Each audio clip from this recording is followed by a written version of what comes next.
All right, so it's 2024. You guys are ready to become an airline pilot. What does that path look like to become an airline pilot from zero all the way to making the big bucks at the airlines? We're gonna take you through everything you need to know about each step in that process in this video. Let's get right to it.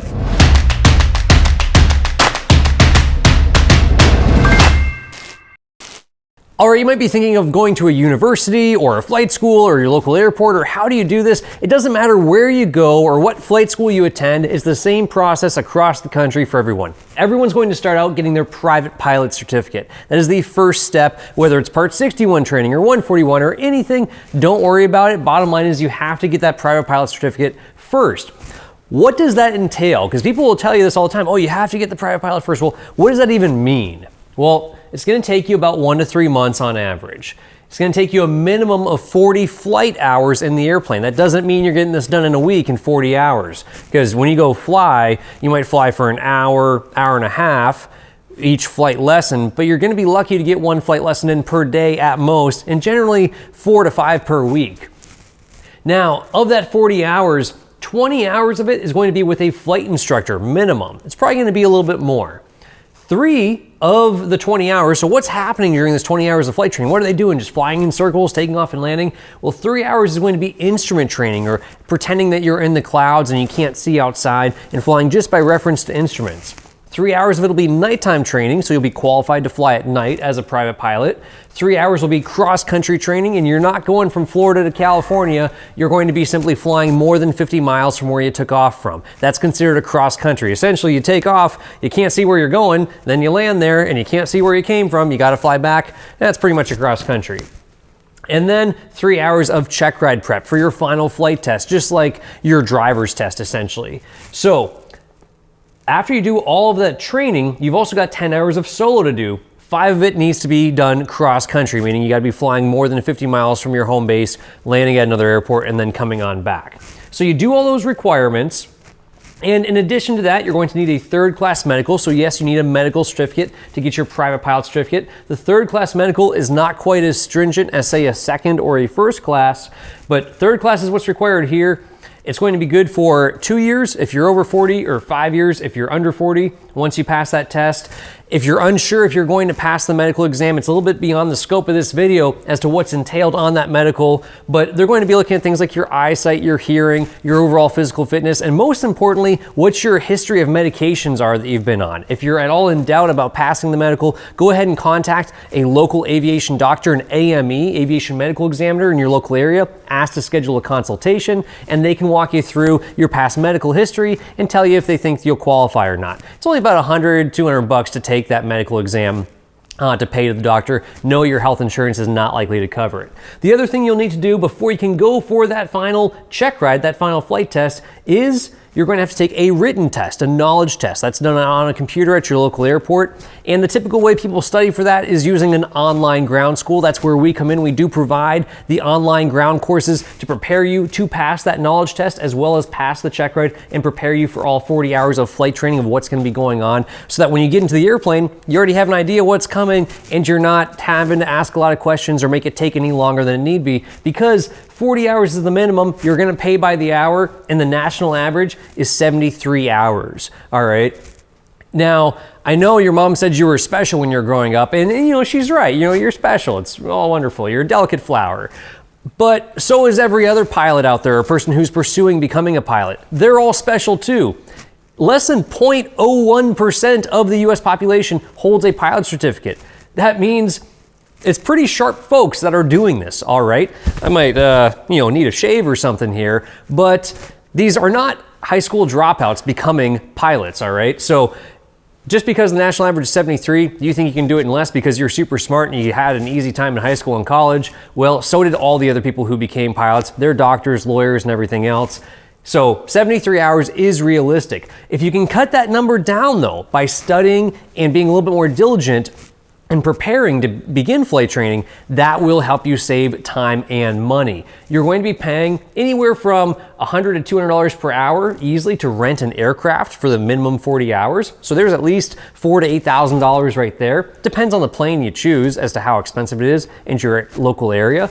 Also, you're gonna have to pay for the flight instructor, anywhere from $50 to $200 per hour for their time. And you're going to be paying them for the time they're with you in the airplane, as well as the time they spend with you on the ground answering your questions. If you take our online ground course and you have a lot of knowledge, or you just read books or any other online ground course, I could care less what you use, but if you study in advance before getting here to the private pilot training and you don't have to ask as many questions, then you won't have to pay to get those answers from your flight instructor to the tune of $50, $100, $150 per hour. All right, so taking time to study before you get there is going to be money well spent. Now, assuming you get through that in 1 to 3 months, you move on to the next step, which is going to be your instrument rating. Now, once you have the instrument rating, again, another 1 to 3 months, you need at least 50 hours total cross-country time. 10 of it must be done in airplanes. If you're transitioning from the helicopter world to airplanes, that's why we say specific to aircraft or to airplanes. Now, of that 50, 5 of it came from over there, from your private. So that's pretty good. And then you need 40 actual or simulated instrument hours, meaning 40 hours spent actually in the clouds or simulated in the clouds. They put these little foggles on you or blinders so you can't see outside the airplane. You can just see the instrument panel. And you'll have 3 of that back from your private pilot, so you're gonna need 37 more.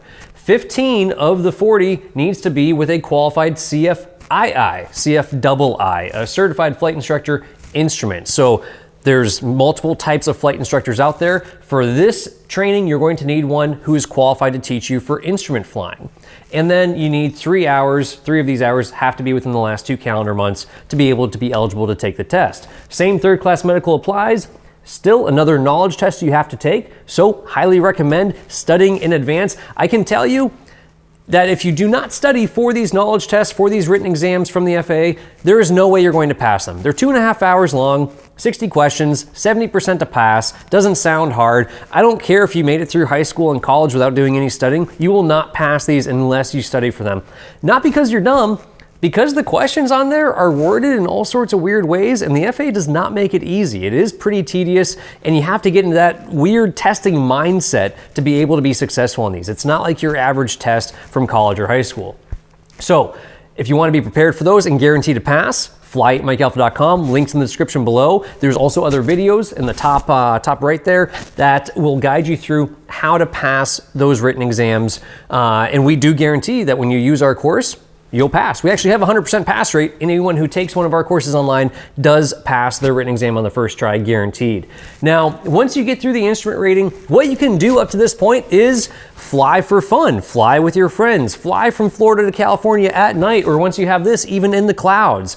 You will not get paid, you will not make any money, you're not legally allowed to go work for someone with these certificates here. And so I know you're thinking, well, I just want to be a commercial pilot, but you have to get these ones first. They require that, that's what the FAA does. There's also little offshoots, because you might say, that's a cool airplane there, but I want to fly one that looks like that, on floats. I love boats, I love planes, I want to do both. Well, we have things called endorsements and ratings that can be added on to the certificate. People often call it a private pilot license or a pilot license. Really, it's a private pilot certificate in the FAA world and the proper nomenclature. So you can add on to that certificate an instrument rating, you can add on a float rating, you can add on additional endorsements like flying a tailwheel equipped aircraft, landing off airport in beautiful, amazing places up here in Alaska, landing on beaches and gravel bars and glaciers. You can even land on skis. So there's additional training you can do on top of this, those little offshoots in aviation. If you're looking to just fly for fun, you can do all that at this stage. And so a lot of people do stop here unless you're on a career track and you want to start making some money, because up to this point, you've probably spent in the neighborhood of anywhere from $20,000 to $40,000 to get here, to be a private pilot with instrument rating. So it makes sense, you want to recoup some money on your investment. Your next stop here is your commercial certificate. Again, you think commercial pilot license, it's actually called a commercial pilot certificate. So with that commercial pilot certificate, the estimated training is only 2 to 4 weeks. And I know you're thinking, geez, man, I really wish I could just jump right to this stage, but you can't, because you need 250 hours in the airplane before you can be eligible to take the commercial pilot test, the actual flight test in the aircraft. So you'll have to have the private, and You don't have to have the instrument, but it's certainly preferable. It allows you to do a lot more with your commercial certificate. Nobody really want to hire you with a commercial certificate unless you have that instrument rating. So 2 to 4 weeks of training to get that commercial, 250 hours. Now we get into a little bit more nitty gritty, a little bit more requirements, because hey, you're going to get paid to fly, you're going to be flying passengers, people's lives are going to be in your hands, and they're trusting you. They're paying you for that ticket to get on the airplane. So you're going to need at least 100 hours in powered aircraft of that 250. Meaning you could literally have 150 hours in a hot air balloon and then just do 100 hours in some sort of powered airplane.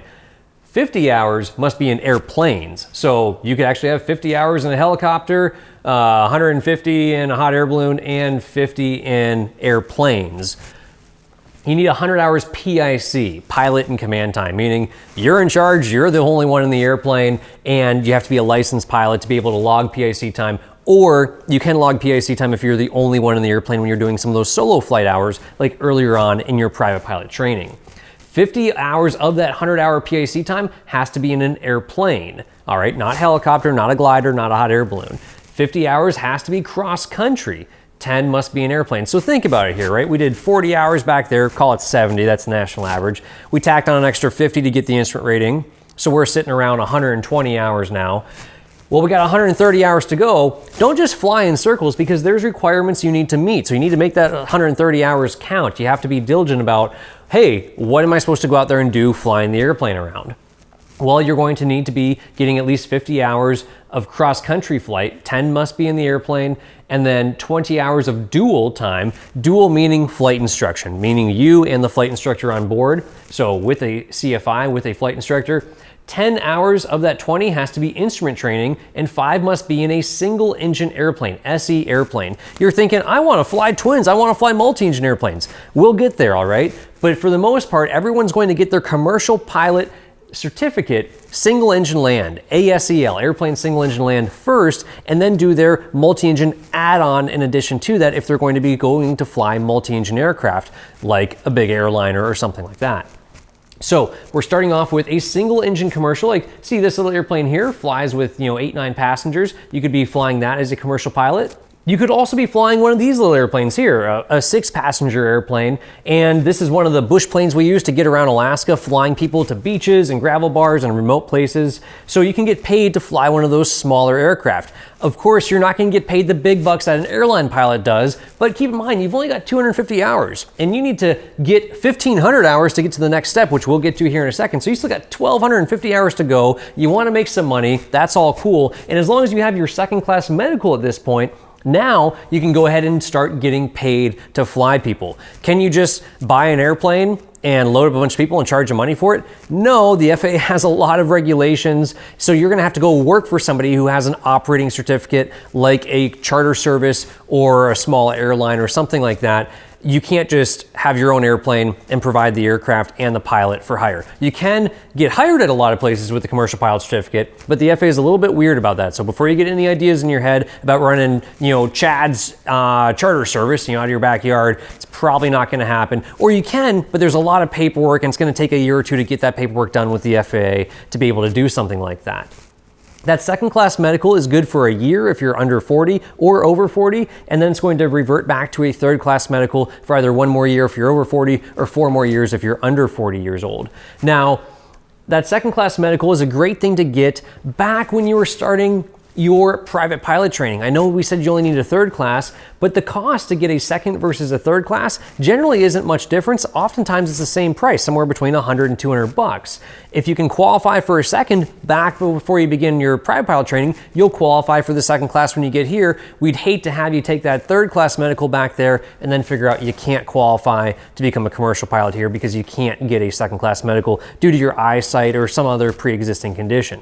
Now, again, there is the knowledge test, and because it's commercial and you're gonna be flying people and making money, people's lives are in your hands, it's a little bit more intense. It's 100 questions now in 3 hours to get that done, still 70% to pass. And again, yes, on flyatmikealpha.com, links in the description below, we do have those online prep courses that guarantee you will pass these written tests and guarantee you'll pass the actual check ride. You're gonna spend tens of thousands of dollars to get here. You wanna make sure when you spend tens of thousands of dollars on your flight training, Have a third class medical. This is one of the few things you can do with an airplane to make money with a third class medical certificate, whereas any other commercial job, banner towing, skydiving, any of that sort of stuff, you're going to need to have a second class medical for it. There are going to be multiple knowledge tests now because, hey, you are teaching people how to fly. They want to make sure you know your stuff. So typically people are taking 3 knowledge tests, at least 2 are required, the FIA and FOI, the Flight Instructor Airplane and Fundamentals of Instruction. And those are going to vary in length, 2.5 hours, 100 questions. Another one is going to be 2.5 hours, 50 questions. Other one's an hour and a half and 50 questions. So we recommend you take all 3. It gives you a little bit more clout on your license. It allows you to achieve higher level licenses in the instructor world. And each one of these is a separate certificate essentially. So you have your separate check ride, we should say. So you have your flight instructor certificate, and then you can go ahead and add on your instrument rating to that, or even a multi-engine instructor rating to that. So if you're going to be teaching people how to fly in multi-engine aircraft, because you say, hey John, you said 10 hours, become a multi-engine commercial pilot, but nobody wants to hire me with 10 hours of experience in a multi-engine airplane. They want me to have 100 hours. How do I get the other 90? I can't pay for it. It costs $400 some an hour to rent that airplane. I can only afford 10 hours worth.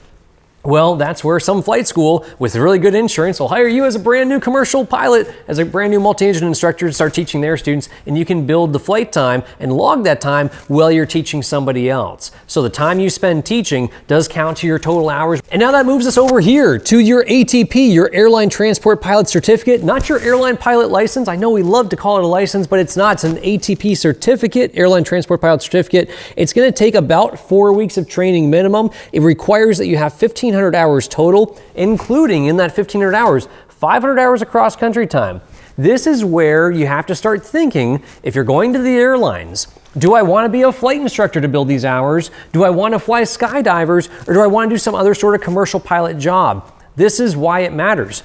How are you going to get from the 50 hours of cross-country time you had back at your instrument rating to 500 here? If you're just flying skydivers and you go up and drop them and then back down and then up and back down and up and down, you don't actually ever go anywhere, so you never get to log any cross-country time. That can be a huge bummer. So the type of job you choose to do as a brand new commercial pilot will probably be influenced by how much time you need. You may also not take a job flying in Alaska in the summers only, because we don't have any nighttime in the summer here in Alaska.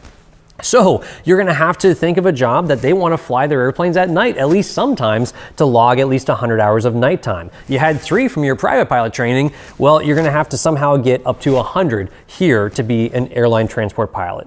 Now, 50 hours have to be in the class of rating sought. That's pretty easy to do, and that simply means an airplane single engine or airplane multi-engine. So you're gonna have to have at least 50 hours of multi-engine time if you're getting an ATP multi-engine certificate. There are different certificates for multi-engine land versus single engine land. Now, as far as the categories and classes and single engine land, multi-engine land, all these different things we're throwing at you, we're just trying to give you a brief overview here of what that path looks like as you proceed through training all the way to getting to the airlines, making $100,000, $200,000, $300,000 per year, what that's gonna look like time-wise for you, because to get from $250 to $1,500 is probably an extra year or 2 at least. So this whole process is somewhere in the neighborhood of 2 to 4 years to get here, where yes, now you are making $100,000 plus per year, and shortly thereafter progressing up to the $200,000, $300,000 per year mark. If you want more information on what's category, what's class, what kind of questions are on these written exams, and the more nitty-gritty details, we do have a longer video for you on that. The link is in the description below, and we'll also go ahead and put it up in the top right-hand corner here. You can click on that. That will walk you through a whole lot more and get you very well prepared to begin your flight training. If you are serious about spending money taking flight lessons, highly recommend you watch that video. It's going to pay dividends for you in the long run. The more you know, the more money you're going to save, the more time you're going to save, and time is money in the end of the day here. Now, in addition to the 50, we need 75 hours actual or simulated instrument time flying in the clouds or under the foggles, just like we needed some of that for our instrument rating. We needed 40. Now we need to find another 35 somewhere along the way. And we need 250 hours PIC in an airplane.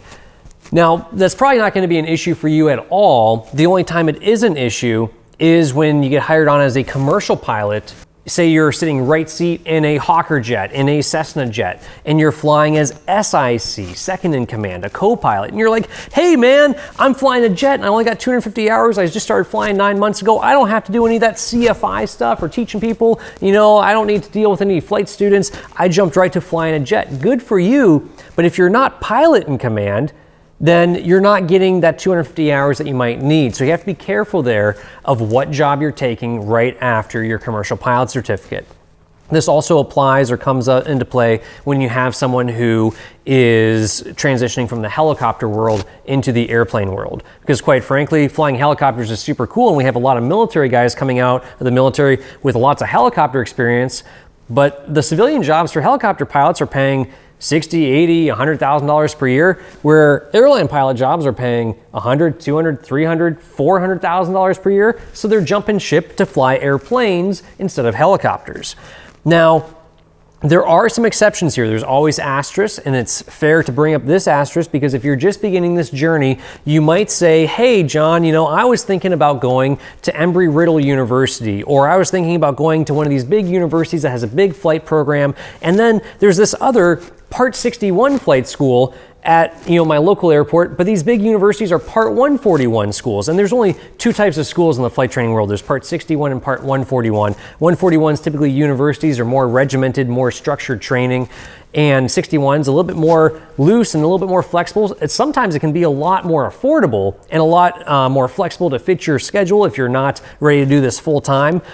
The only benefit, so to speak, of going to Embry-Riddle and going $300,000 in debt or $200,000 in debt on your training, as opposed to going to a mom and pop flight school and getting $50,000, $80,000, $100,000 in debt, would be that with that Embry-Riddle degree, you can reduce the 1,500 hour requirement down to either 1,250 or 1,000 hours. In the case of a 4-year college program like Embry-Riddle, it reduces it to 1,000 hours. If you go to a 2-year college program, such as a community college, then it can be reduced down to 1,250 hours. So the other thing here is now we need a first-class medical certificate, and yes, there is a written exam.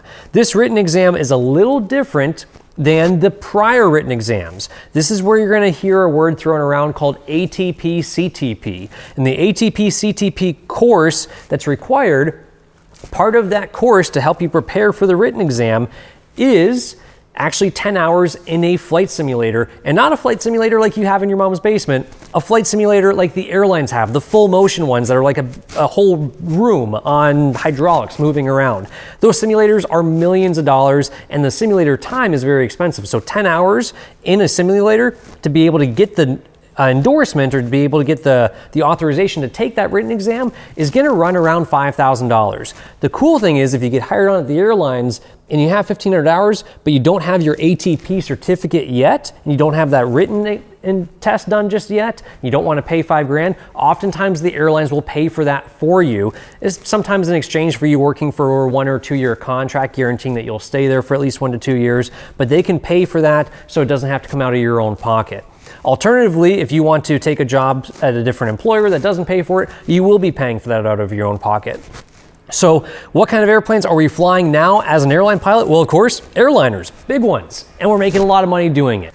Bottom line, 2024 is a great year to become an airline pilot. If you're going to start that career journey, you can see it takes time. So the sooner you begin, the sooner you will get to the airlines, start making money, and get on somebody's seniority list so that you actually move your way up that seniority list and get paid a little bit more. Now, is this the path that you have to take? Do you have to go to the airlines once you do all this? No, there are so many different paths to make money in aviation, so many different ways to have a career in aviation besides just the airlines. But either way, you're still going to take these first 3 steps of private, instrument, commercial, regardless of what it is you want to do to make money in aviation. For me personally, no, I'm not an airline pilot anymore. I did it, I tried it, and honestly, I'd rather make money flying my own airplane, actually that airplane right there, around Alaska to beaches, not wearing this goofy uniform, not having to shave my face, and yeah, not making quite as much money as an airline pilot does.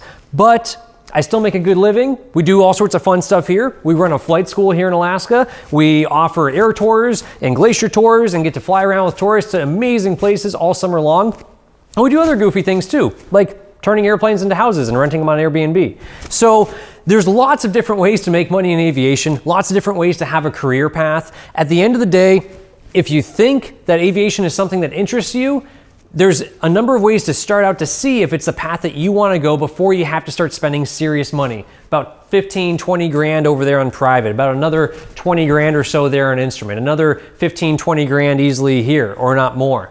So if you want to see if it's right for you, go ahead, check out links in the description below, not only on all those courses that guarantee you'll pass these tests, but we also have a free private pilot ground school that walks you through essentially almost everything you need to know to begin private pilot training. And if you find the weather and the airspace and all the rules and regulations really dry and boring, maybe this isn't for you. But if you start taking that course that's totally free and doesn't cost you anything, and you get more and more excited, then I would highly encourage you to pursue a career in aviation. And bottom line is, you don't have to decide what you want to be when you grow up as a pilot right now. Just get your private, get your instrument, maybe do some fun flying along the way on skis, on a tailwheel airplane, on a seaplane, and get that commercial pilot certificate, get that in your pocket, and it'll open up an immense amount of doors for you. I would not change anything for the world the way I went. This has definitely been the best choice I ever made to get that private pilot certificate and continue on with my flight training. It's opened up a ton of doors for me. I'm sure it will for you as well. Any questions on anything, guys, we are here for you to help you in your aviation career. Comment your questions down below, and we will see you guys in the next video.